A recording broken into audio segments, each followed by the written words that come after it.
স্বার্থবাদিতা, নিঃস্বার্থ, নিজের স্বার্থ বুঝেছে, স্বার্থপর, পরের স্বার্থ বুঝেছে। আসলে বিষয়টা কেমন?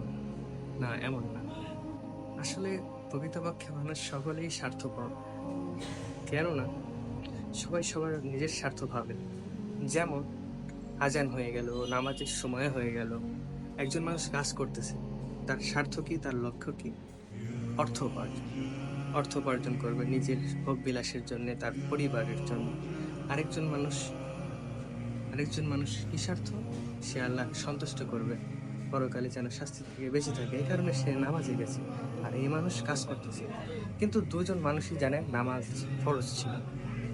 তো যে মানুষ কাজ কাজ করতেছে, ইনশাআল্লাহ সে তার ফল পাবে।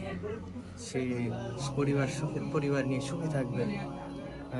যে মানুষ নামাজে গেছে, আল্লাহর সন্তুষ্ট অর্জনের জন্য গেছে, ইনশাআল্লাহ আল্লাহ তাকে উত্তম প্রতিদান দেবে।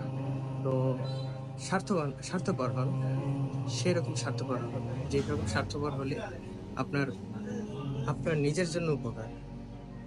খোদা হাফেজ।